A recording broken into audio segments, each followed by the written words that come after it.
हरियाणा के लोग बड़ी बेसब्री से 1 अक्टूबर का इंतजार कर रहे हैं, क्योंकि वे बीजेपी की नाकारा सरकार को एक दिन के लिए भी बर्दाश्त करने के लिए तैयार नहीं है। ये बात हरियाणा विधानसभा में विपक्ष के नेता भूपेंद्र सिंह हुड्डा ने कही है। साथ ही उन्होंने नारा दिया है, अक्टूबर 4 बीजेपी हरियाणा से बाहर। अब सवाल ये उठता है कि आखिर विधानसभा चुनाव में बीजेपी को शिकस्त देने के लिए किस रणनीति पर काम कर रही है कांग्रेस हरियाणा में? किसानों का मुद्दा हो या फिर पहलवानों का या फिर बेरोजगारी का, साथ ही अग्निवीर। कांग्रेस हरियाणा में बीजेपी को चौतरफा घेरने में लगी है। तो क्या कांग्रेस बीजेपी की हरियाणा में हैट्रिक रोक पाएगी? चलिए समझते हैं सब कुछ।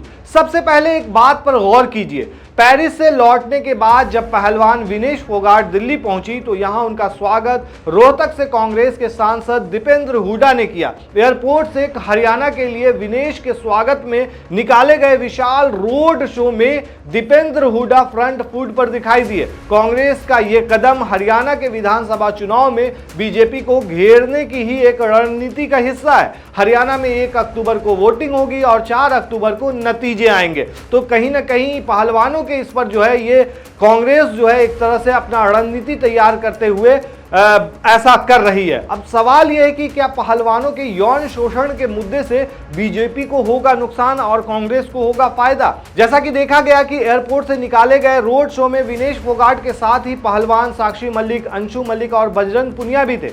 ये सभी पहलवान बीजेपी के पूर्व सांसद और रेसलिंग फेडरेशन ऑफ इंडिया के पूर्व प्रमुख बृजभूषण शरण सिंह के खिलाफ लगाए गए यौन शोषण के आरोपों के विरोध में किए गए प्रदर्शन का मुख्य चेहरा थे। अब ऐसा लग रहा है कि विनेश फोगाट ने अब कांग्रेस में दिग्गज नेताओं के खेमे को एकजुट होने के लिए एक मुद्दा दे दिया है, क्योंकि हरियाणा कांग्रेस में भूपेंद्र सिंह हुड्डा, राज्यसभा सांसद रंजीत सिंह सुरजेवाला और सिरसा की सांसद कुमारी शैलजा जैसे बड़े नेताओं ने पहलवानों के आंदोलन के दौरान खुलकर उनका समर्थन किया था और इस मामले पर ये सभी एक मंच पर नजर आ रहे हैं। कांग्रेस के इन सभी नेताओं ने इस बात की खुलकर मांग की थी कि विनेश फोगाट को ओलंपिक स्वर्ण पदक विजेता जैसा सम्मान दिया जाए। हुड्डा तो इससे काफी आगे निकल गए थे और कहा था कि अगर उनके पास विधानसभा में संख्या बल होता तो वो विनेश फोगाट को हरियाणा से राज्यसभा भेज देते। आपको बता दें कि हरियाणा में बीजेपी की अगुवाई वाली नायब सिंह सैनी सरकार ने घोषणा की थी कि विनेश फोगाट को वही सुविधाएं दी जाएंगी जो रजत पदक विजेता को दी जाती हैं।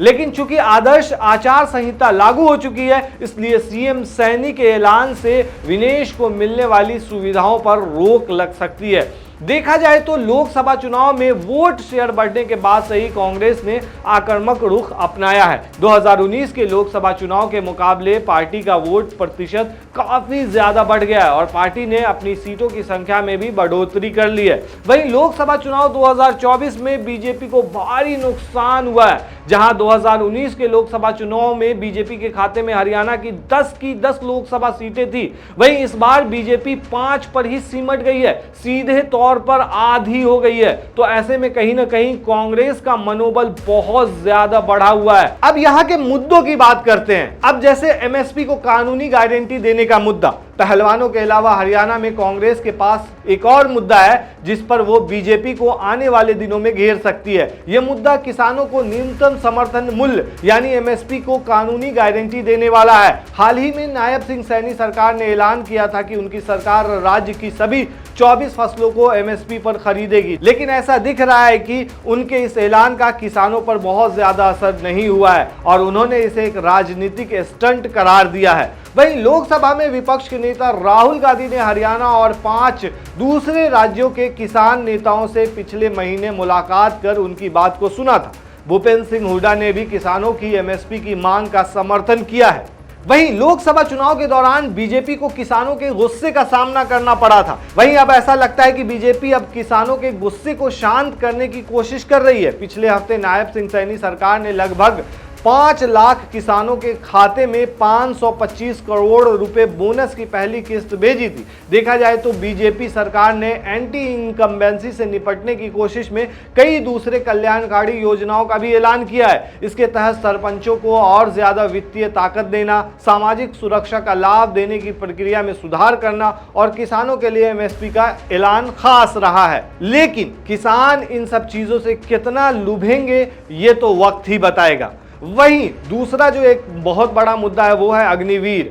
अग्निवीर योजना का चुनाव पर कितना असर पड़ेगा? कांग्रेस ने हरियाणा में अग्निपथ योजना की भी जोरदार मुखालिफत की है। लोकसभा चुनाव के प्रचार के दौरान राहुल गांधी ने कई बार इस बात का वादा किया है कि अगर इंडिया गठबंधन सत्ता में आया तो इस योजना को खत्म कर दिया जाएगा। भूपेंद्र सिंह हुड्डा का कहना है कि अग्निपथ योजना की वजह से हरियाणा के युवा सेना में शामिल नहीं हो पा रहे हैं। हरियाणा से पहले 5500 युवा सेना में भर्ती होते थे, लेकिन अग्निपथ की वजह से यह संख्या गिरकर सिर्फ 900 रह गई है और इसमें से भी 200 युवा ही 4 साल के बाद सेवा में अस्थायी रूप से रह पाएंगे। हुड्डा सवाल उठाते हैं कि बाकी बचे हुए जवान कहां जाएंगे और उनकी गिनती भी हजारों बेरोजगार युवाओं में होगी। अब बेरोजगारी की बात हो रही है तो बेरोजगारी भी यहां एक चुनावी मुद्दा है और यह बड़ा मुद्दा है। लोकसभा चुनावों की तरह ही विधानसभा चुनाव के प्रचार अभियान में भी बेरोजगारी के मुद्दे के हावी होने की संभावना है।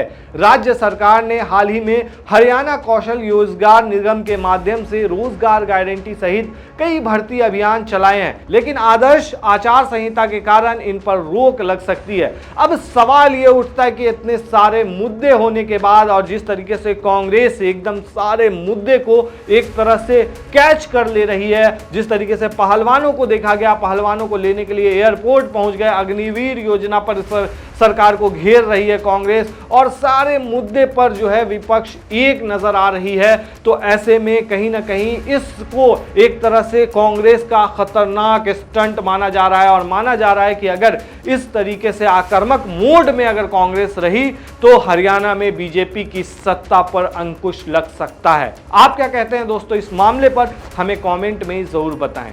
शुक्रिया।